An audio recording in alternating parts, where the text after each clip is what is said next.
Senhor Jesus disse: eu honro os que me honram. Então, vamos permanecer honrando a Deus com a nossa vida. Hoje nós vamos meditar em Miqueias, o livro de Miqueias, capítulo 3. E que Deus fale conosco. Vamos, antes de tudo, pedir a direção? Ó Deus, que o Teu Espírito venha nos conduzir a toda a verdade da Tua palavra, e possamos ter a direção dentro de nós da Tua vontade. Espírito Santo, aqui esteja conosco, eu peço. Amém. Então, Miqueias capítulo 3, versículo 1, e disse eu: ouvi, peço-vos, ó chefes de Jacó, e vós príncipes da casa de Israel. Não é a vós que pertence saber o juízo? O comentário diz: não é a vós que pertence saber o juízo?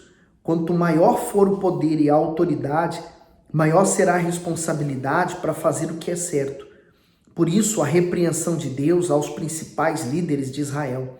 A desonestidade e a má intenção para com o povo foram os motivos da ruína. Era dever desses líderes promover a justiça, mas em vez disso, eles a desprezavam.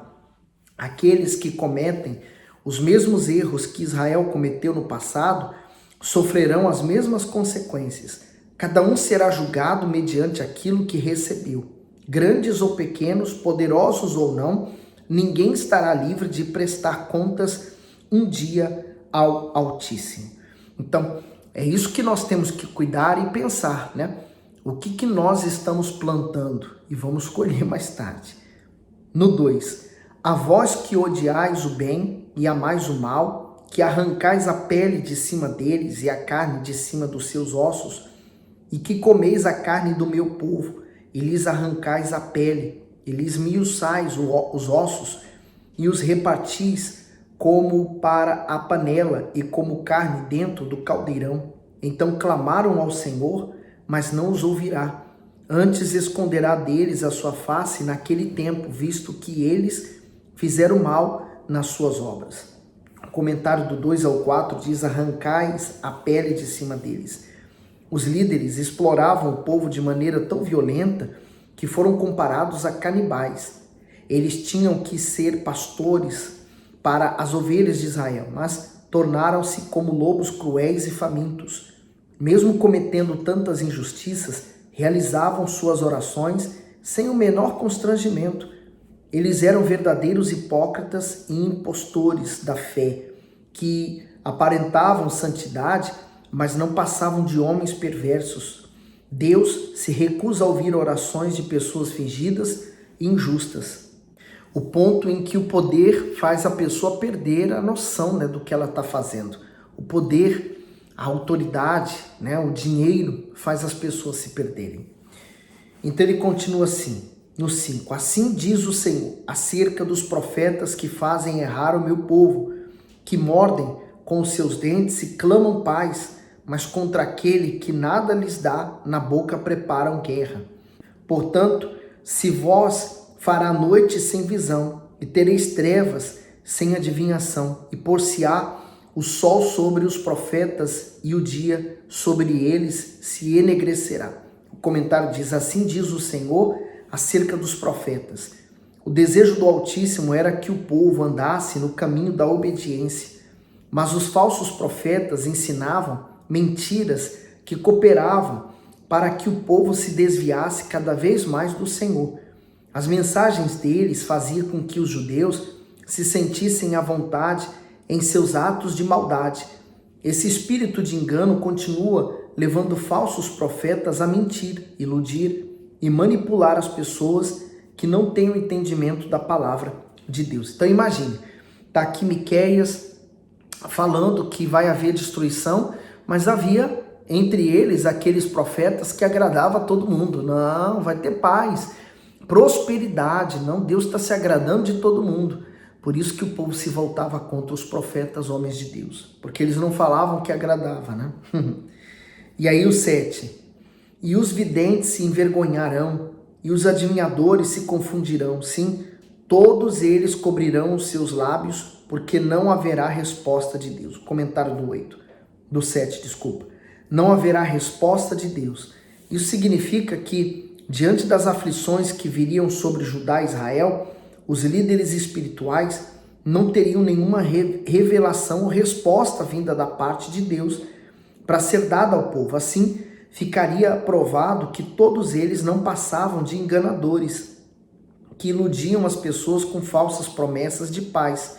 Cobrirão os seus lábios, quer dizer que naquela época as pessoas cobriam os lábios quando eram atingidas pela lepra. Dessa forma, por estarem em estado de impureza, a comunicação com os demais era interrompida.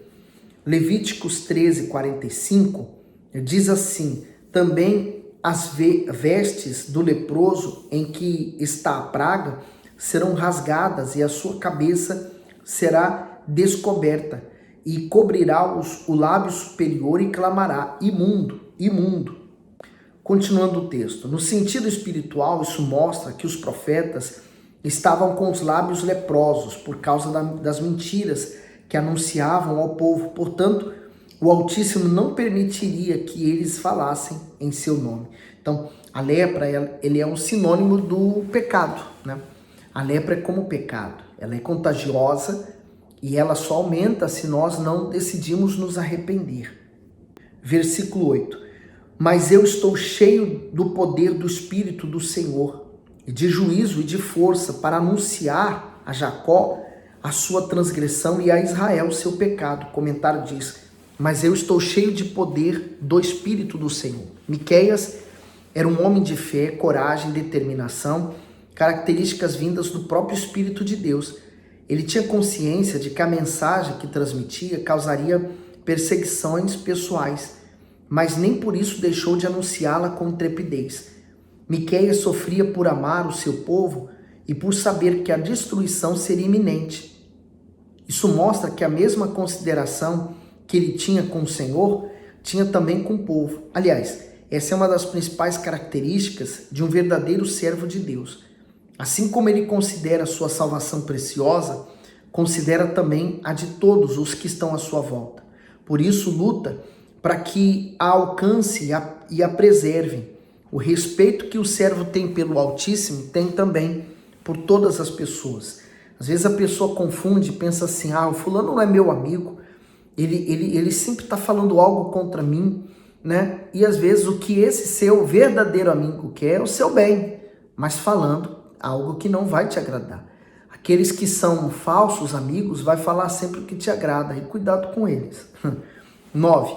Ouvi agora isto, vós chefes da casa de Jacó e príncipes da casa de Israel, que abominais o juízo e perverteis tudo o que é direito, edificando a Sião com sangue e a Jerusalém com iniquidade. Os seus chefes dão as sentenças por suborno, e os seus sacerdotes ensinam por interesse, e os seus profetas adivinham por dinheiro, e ainda se encostam ao Senhor, dizendo: não está o Senhor no meio de nós? Nenhum mal nos sobrevirá.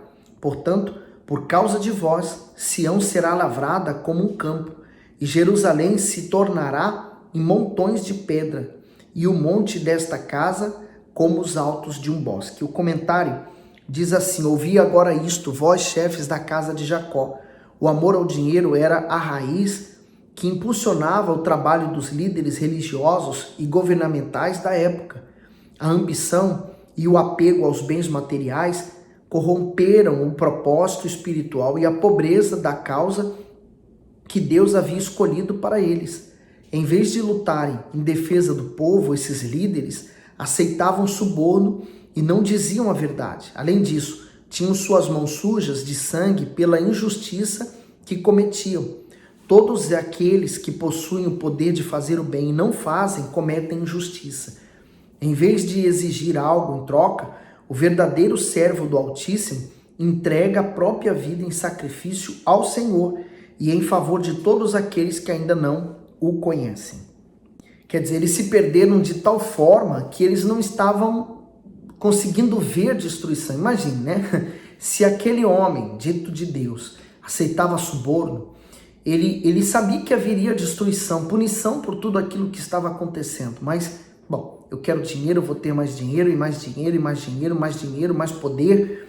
Quer dizer, ele estava perdido, porque aquilo não ia valer nada na hora que viesse a destruição. E assim é. Quantos que perderam tudo e que foram parar na miséria, mas porque valorizaram tanto as coisas materiais, se agarraram tanto, que na hora que se viram no aperto, tiraram a própria vida. Eu lembro que a Bíblia fala sobre aquele jovem rico que procurou Jesus, e o Senhor Jesus falou dos 10 mandamentos e falou para ele obedecê-los. Ele falou, não, eu já faço isso tudo. Aí Jesus falou, ainda te falta uma coisa, vende tudo que você tem, dá aos pobres e vem e segue-me. E ele falou, ele simplesmente virou as costas, foi embora triste porque ele tinha muitos bens.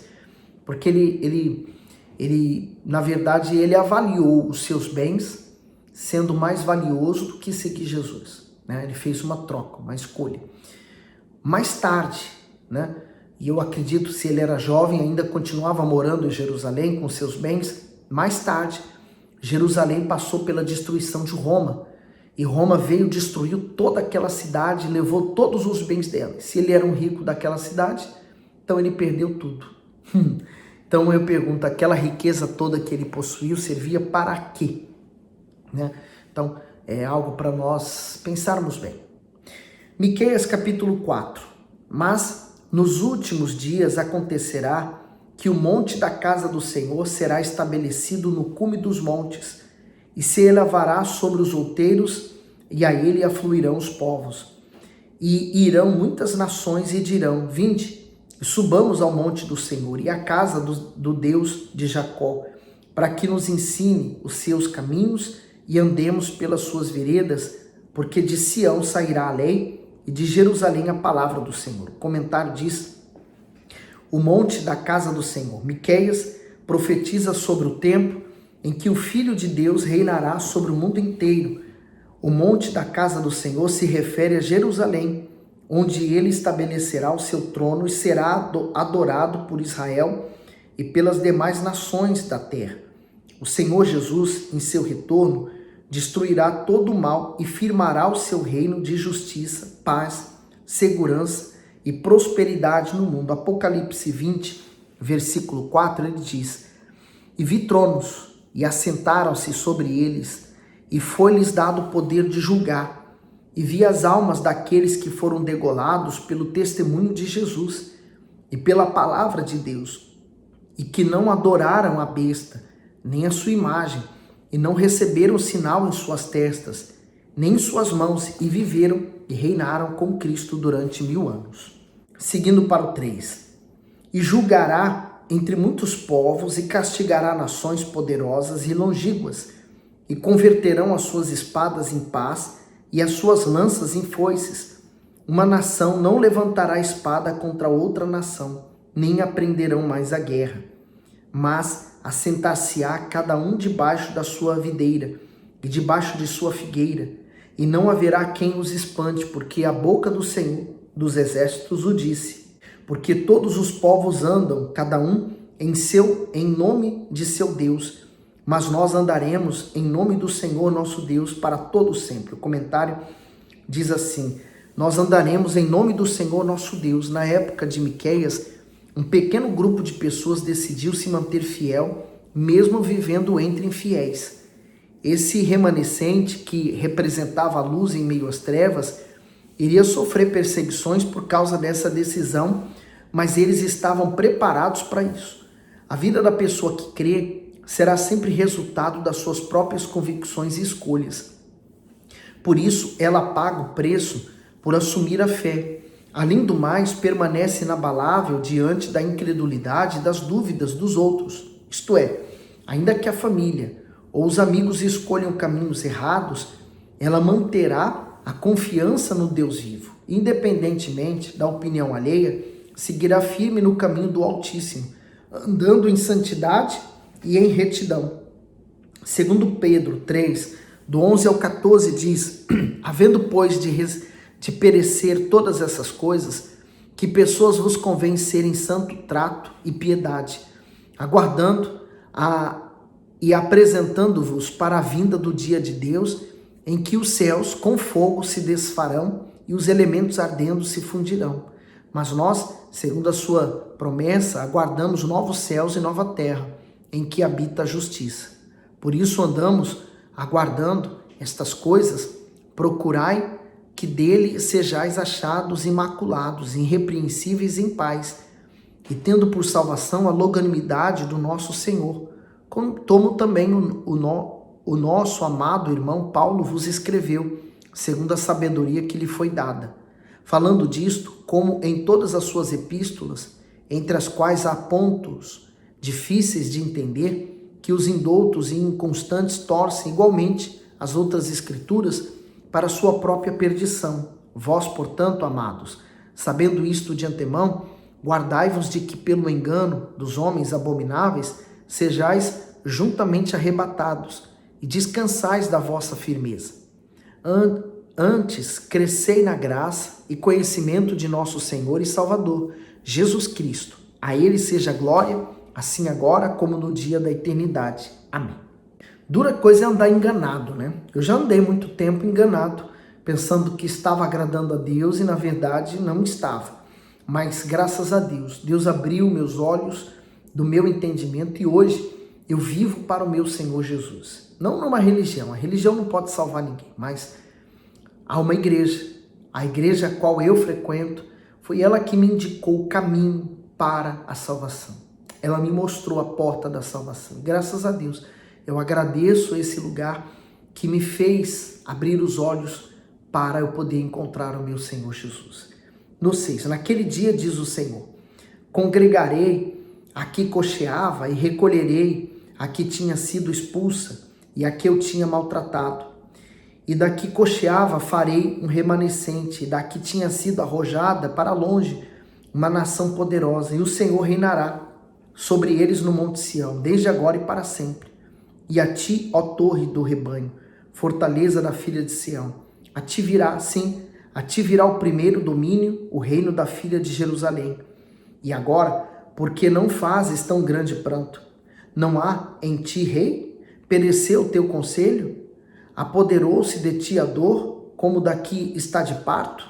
Sofres dores e trabalha para dar à luz, ó filha de Sião, como aqui está de parto, porque agora sairás da cidade, morarás no campo, e virás até a Babilônia. Ali, porém, serás livrada. Ali te remirá o Senhor da mão de teus inimigos. O comentário diz, apoderou-se de ti a dor. O sofrimento pelo qual o povo escolhido passaria era associado às dores de parto de uma mulher.